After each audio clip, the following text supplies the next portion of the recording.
I have this joke with my husband that every single thing I have is my favorite thing, because I'll get really frantic that I can't find something. I'll say it's my favorite thing and he goes, everything's your favorite thing. And I'm like, but it is my favorite thing right now, you don't understand. Have you talked about it in therapy?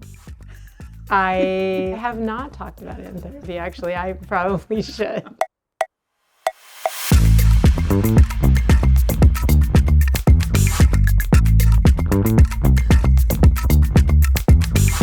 To me, I think there's so much more value in buying a few things that you wear forever or for a very long period of time than many, many things. I never buy anything that doesn't feel really soulful. And I always think about wearing something over and over and over again forever. Like these dresses I've been wearing for years, and I have like many of them. I have them like in many colors, but then I just wear them over and over again. Like a dress like this for me becomes like what maybe is sweatpants for other people, because I just zip into it and I feel like it's a second skin. You know, I'll wear this all day and work at the computer and no one sees me and I don't care. One of the things that gets me very excited, and there's a lot of endorphins, is juxtapositions and contrasts, or wearing something inside out or upside down, or a sweater as a skirt. I've been really into these old men's shirts that are redone, like with these really beautiful like little buttons. I had to get like lots because I love layering. I don't care at all about rules. I don't care if anything's in style or not in style. It's all a feeling of where I'm at emotionally. And sometimes it's a little more androgynous, sometimes it's a little more feminine, sometimes a little more masculine, but it's all this kind of feeling that I evolve into these new uniforms. And then I kind of wear them all the time over and over. So when I get the new favorite thing, then it becomes the very top of the favorite things, the thing that makes all of my old clothes exciting again. It can often be something like socks. It's amazing how the socks will change everything that I have already. Socks can really change your life. But I want to find the most important ones, which I can't find right now, which were the little Adidas sports socks, which are like, almost would have been my favorite thing. I don't know where they are now. I can't find them in here. Should I get them? No, it's fine. I really do want the Adidas socks. Can I just run and Go get them. Oh, I have them on. I have them on. That's very typical of me. So my favorite thing was maybe gonna be these, because I love them so much and they make everything great. Like, for me, like the Adidas socks with that, So these are my new favorite thing, because I happen to really love the classic Gucci, the pattern and the logo. It reminds me of things that never go out of style, things that my grandfather wore. It's just classic and kind of masculine and feminine. And I'm very masculine and feminine. So it's like me in a sock. I've discovered things that I wasn't wearing that I now wear because of it, or they make things that I'm sort of tired of wearing new and fresh and like look good. What's another thing you could wear with the socks? I'm gonna wear these old Jodhpurs.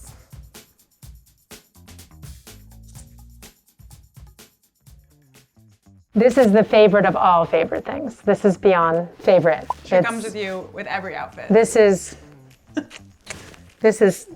soul love that usurps all other soul love. Even me? I've had these forever. And these are just, military Jodhpurs. And I haven't worn them in very long, like 20 years. And now suddenly I found them and I was like, oh my God, I love these again. I feel like the socks, they make them new. And I don't care when things are torn or dirty. Like, to me, this looks better with the hole. For me, style is so much more important than looking nice. You communicate with people and you're expressing yourself and people understand you better or know who you are. I'd rather have style and maybe not look so nice. I look a little dirty, or I look a little, I don't know. And what does Dad think? I don't know what he thinks.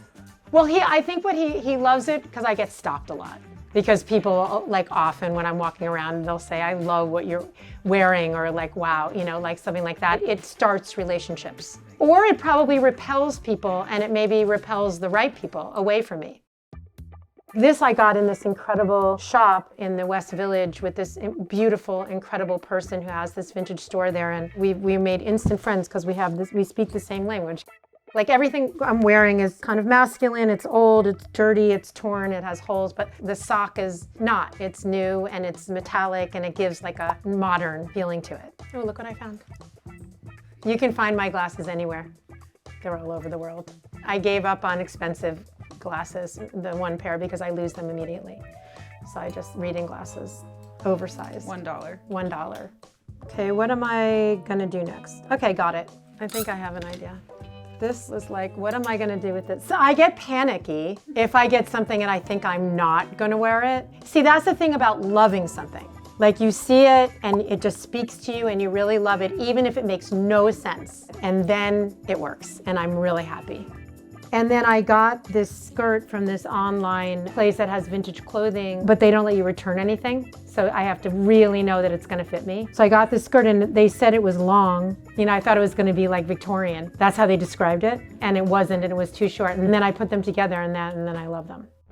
Sometimes in life, things don't have to always make sense. You just do something from your heart and you don't know what the end is, or you don't know why you're doing it. Someone that I really respect and learn a lot from always says that you should have a compass and not a map in life, and that you should not need to know the end, that it blocks you from the journey and from the messiness and from the roads that it's gonna take you, the windy roads. And I think that's true with everything. I mean, there's no better intelligence than your heart and your intuition, and sometimes you buy something because you love it and that's it. And let's hear about the tattered coat. For the most part, it was like this when I bought it, but it's continued to fall apart. And I just think it looks better. One sleeve fell off and it's better. The design is better. Why do things have to be perfect? Why does life have to be sanitized and generic and kind of smoothed out? The imperfection of it all is the beauty. Lean into the imperfection, and I think that's how you discover yourself. So Mom, what's your other favorite thing that you haven't told everyone about yet?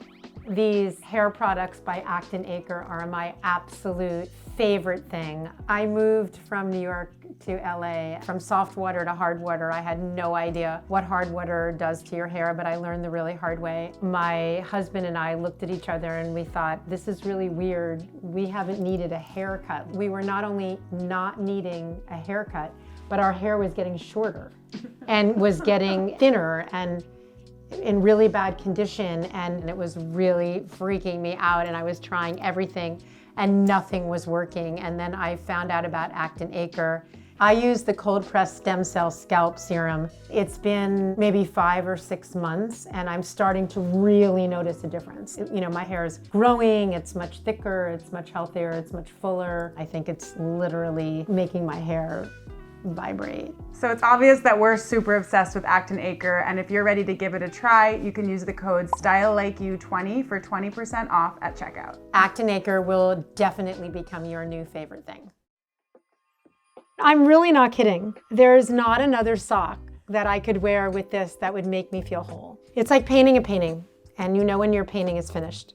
And I feel like every person is a work of art. And speaking of painting, there's a lot of paintings all over your jeans. Yes, so that's true. I had a hand-painted jean business like 30 years ago. It started with these flag jeans because I was styling a rock band, and we created them for their music video. And so we started to reproduce them, and we made lots of different types. I mean, I actually feel the flags now more than ever have a lot of meaning. We're in a time where maybe it's the end of this, that we belong to these different places.